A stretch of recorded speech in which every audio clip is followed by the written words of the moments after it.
Look who finally connected the dots. You magnificent, paranoid, absolutely correct human being. Welcome to the revelation you've been avoiding, because the truth was too ugly, too twisted, too perfectly designed to make you feel crazy. But you're not crazy. You're awake. And what you're seeing isn't gossip anymore. It's confession. It's projection. It's them screaming their own secrets while pointing at you. And oh, the irony is so thick you could choke on it. Let's start with something simple. Something so obvious you'll wonder why it took this long to see. Every single thing they accused you of, every whisper, every sideways comment, every "I'm just concerned about them" conversation they had behind your back. It wasn't about you. It was never about you.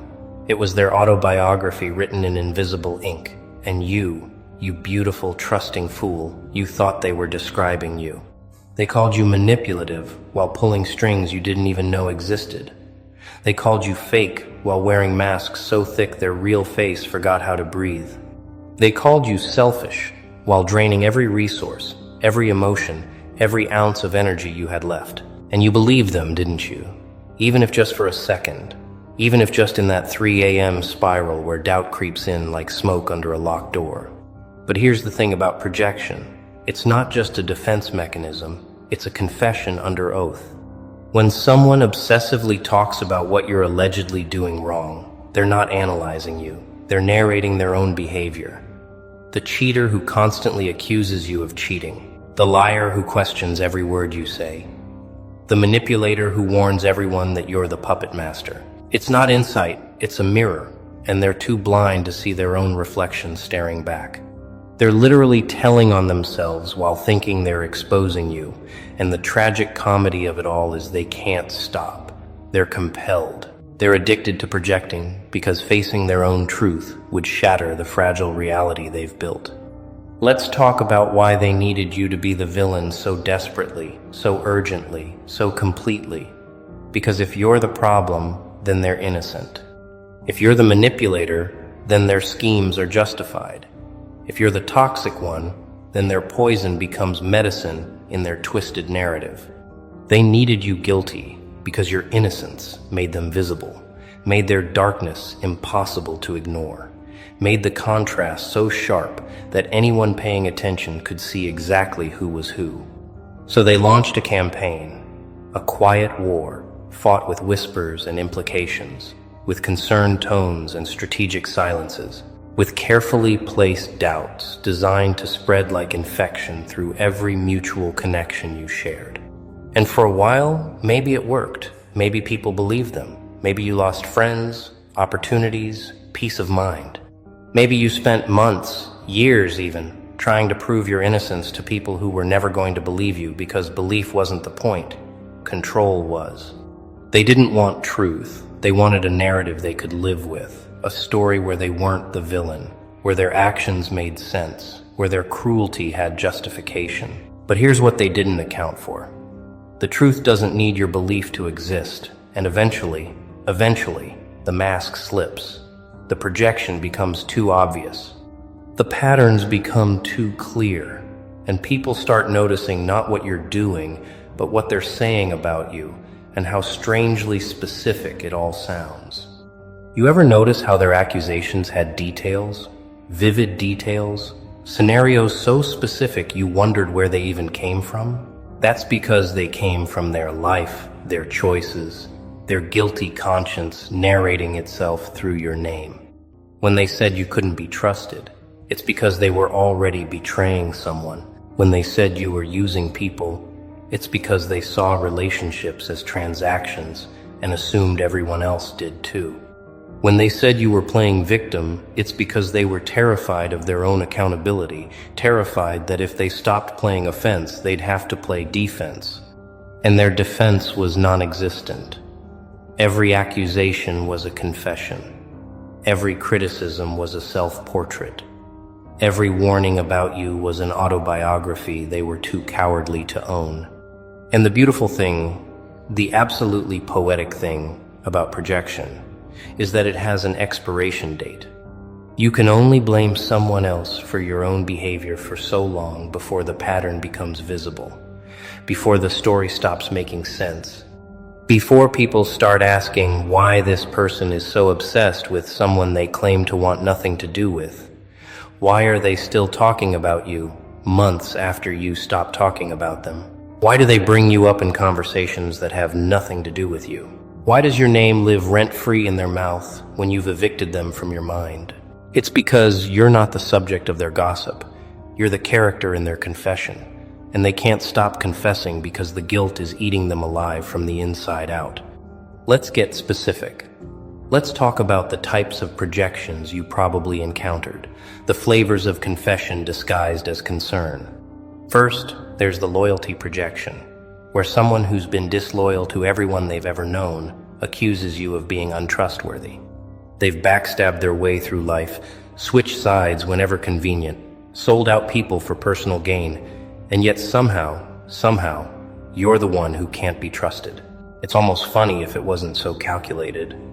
They need everyone to doubt your loyalty, because if people trust you, they might tell you things, and those things might reveal the truth about who's really been playing both sides all along. So they plant seeds, drop hints, create doubt where none existed, all while their own loyalty is as stable as a house of cards in a hurricane. Then there's the emotional manipulation projection, the one where someone who's been pulling strings, manufacturing drama, and orchestrating chaos behind the scenes has the audacity to call you manipulative. They've gaslit people into questioning their own reality, twisted situations to fit their narrative, played victim and villain depending on what served them best. And yet you who barely have the energy to manage your own emotions, let alone anyone else's, you're the master manipulator in their story. It's projection so blatant, it's almost art. They see manipulation everywhere because they can't imagine a world where people act without ulterior motives, where kindness isn't a strategy, where honesty isn't a weapon, because in their world, it never is. So they assume you operate the same way. And when you don't, when you're genuinely just trying to exist without playing games, it confuses them so deeply they have to reframe it as a game they just haven't figured out yet. And then, there's the victim mentality projection, the crown jewel of psychological confession. This is where someone who's caused damage, hurt people, burned bridges, and left destruction in their wake accuses you of playing victim. The irony is so thick, it's suffocating. They've weaponized their own pain, used their trauma as a shield for their toxicity, demanded understanding while offering none, and collected sympathy like currency. Yet you who suffered in silence, who healed without broadcasting, who took accountability even when you didn't need to, you're the one playing victim. It's because watching you acknowledge pain without weaponizing it terrifies them, because it reveals that healing is a choice, and they've chosen not to make it. They've chosen to stay wounded, to stay bitter, to use their hurt as justification for hurting others. And your quiet strength is a mirror they can't stand to look into. But here's where it gets even darker, even more twisted. The gossip, the accusations, the character assassination. It's not just projection, it's preparation. They're building a narrative in advance, creating a story that will explain away whatever they're about to do or have already done. If they can convince people you're untrustworthy before you find out they betrayed you, then when you react, you're just being paranoid, just being dramatic, just proving their point. If they can paint you as manipulative before people discover they manipulated the situation, then any evidence you present looks like more manipulation. It's preemptive damage control, a narrative insurance policy. And you were so busy defending yourself from false accusations that you didn't realize they were setting up an alibi for crimes they hadn't even committed yet in your eyes, but had already committed in reality. Think about it.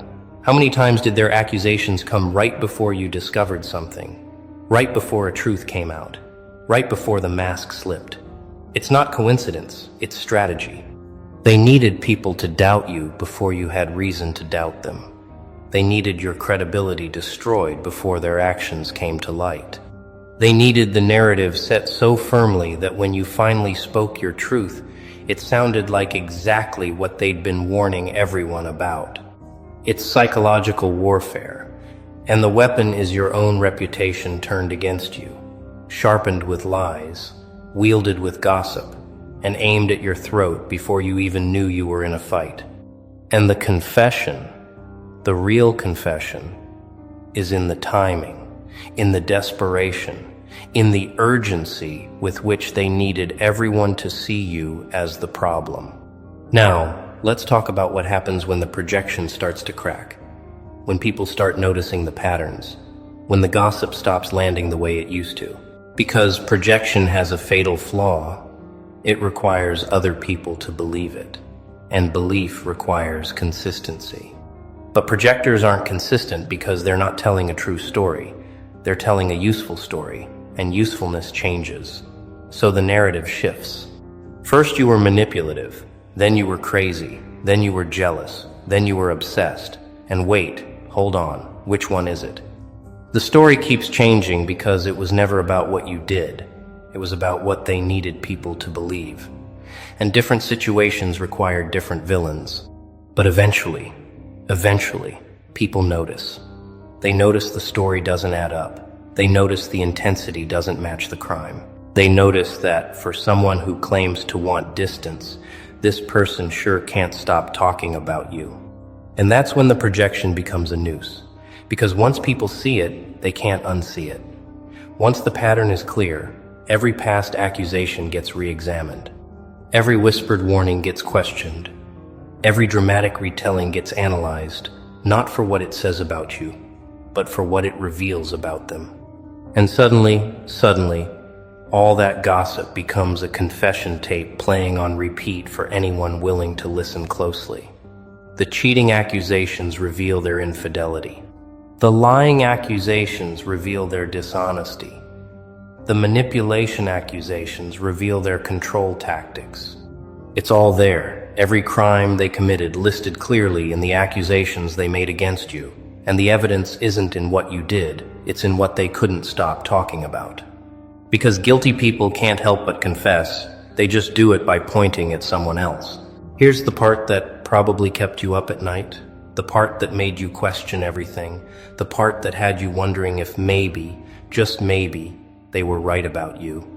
You started seeing their accusations in your own behavior. Not because you were actually doing what they said, but because when someone insists you're something long enough, loudly enough, confidently enough, your brain starts scanning for evidence to prove them right. It's called the spotlight effect, mixed with accusation trauma. They said you were selfish, so every time you prioritized yourself, even in healthy, necessary ways, you felt guilty. They said you were manipulative, so every time you set a boundary or made a request, you questioned your motives. They said you were fake, so you started monitoring your own authenticity until you felt like a stranger to yourself.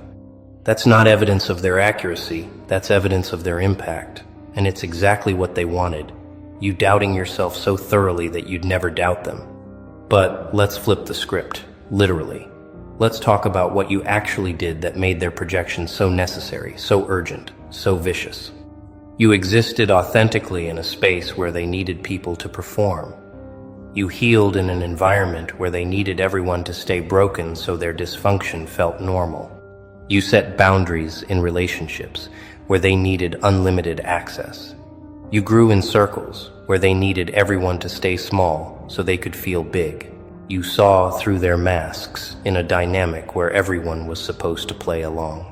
You were the variable they couldn't control, the mirror they couldn't crack, the truth they couldn't spin. And that was your real crime. Not manipulation or dishonesty or toxicity, but clarity, authenticity, growth, and the refusal to shrink yourself to fit their narrative. And here's the confession hidden in their gossip, the one they'll never say out loud but you need to hear. They saw something in you they killed in themselves. Maybe it was integrity. Maybe it was courage. Maybe it was the ability to be alone rather than compromise values.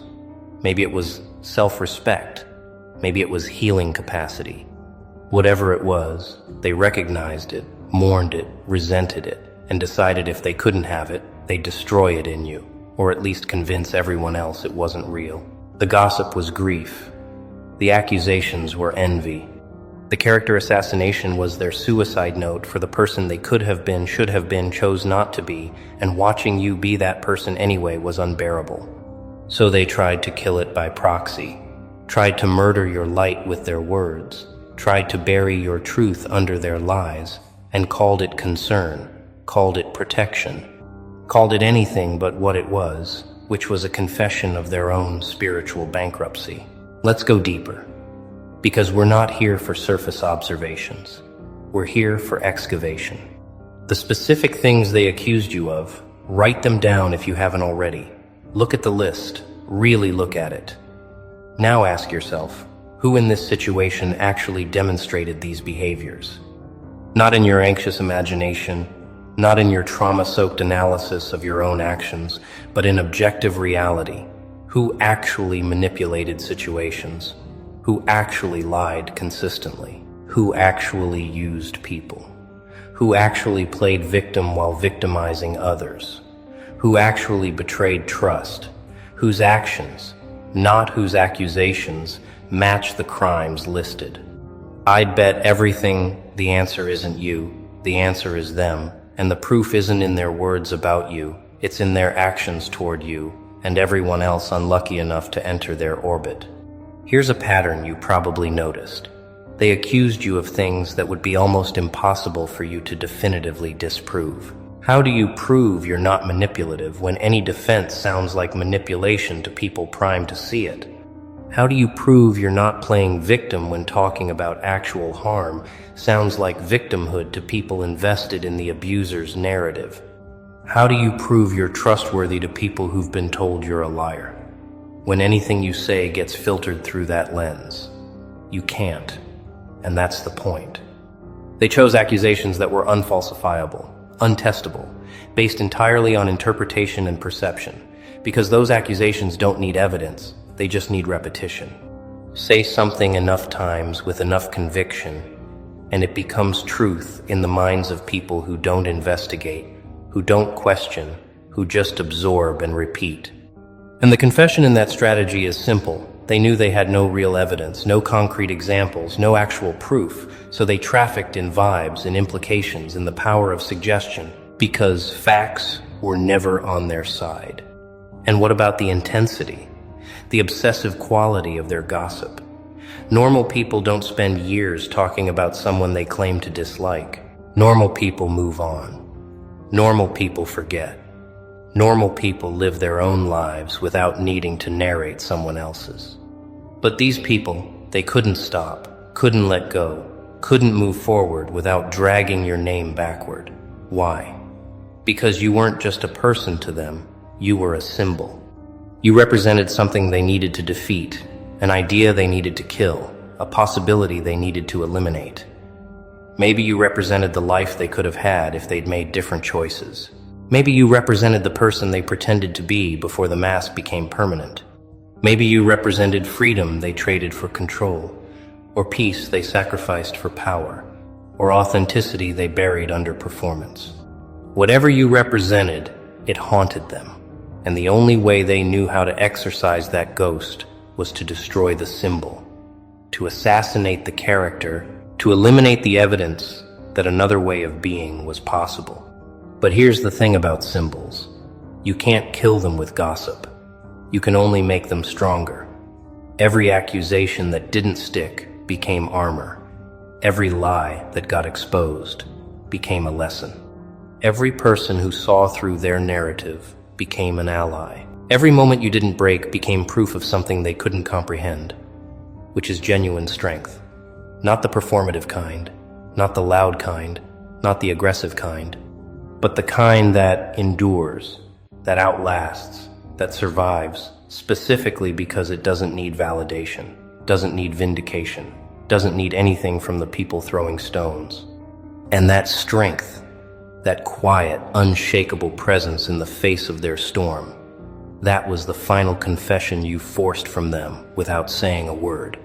The confession that they were never strong enough to break you, never credible enough to convince everyone, never powerful enough to write the ending they wanted.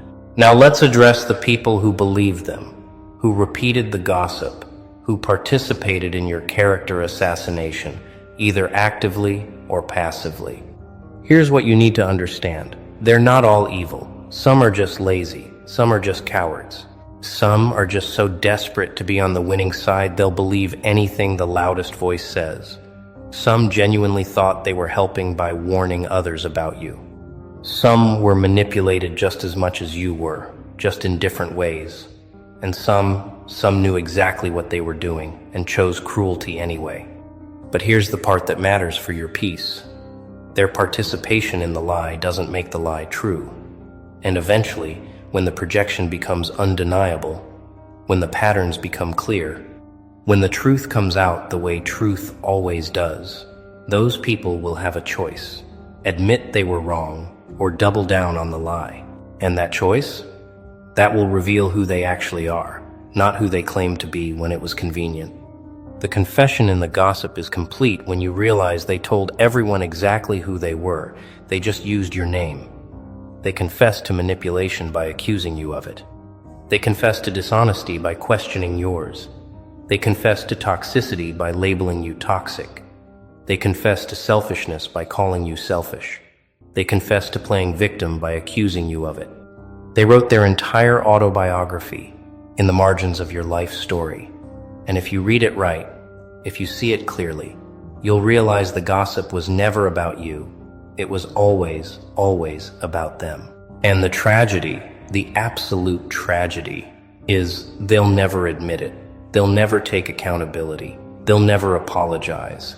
They'll never acknowledge that every word they spoke against you was a mirror they were too terrified to look into. So what do you do with this realization, with this clarity, with this confirmation that you're not crazy, you were just surrounded by people confessing their crimes while prosecuting you for existing? You do nothing. Absolutely nothing. You don't confront. You don't explain. You don't defend. You don't try to make them see what they're determined to stay blind to. You simply exist in your truth, live your life, heal your wounds, and let their confession stand on its own. Because the beautiful thing about projection is it's self-exposing. Give it time. Give it space. Give it room to breathe and repeat and contradict itself. And eventually, anyone paying attention will see exactly what you see, which is people so desperate to avoid their own reflection, they created a whole fictional character and called it you.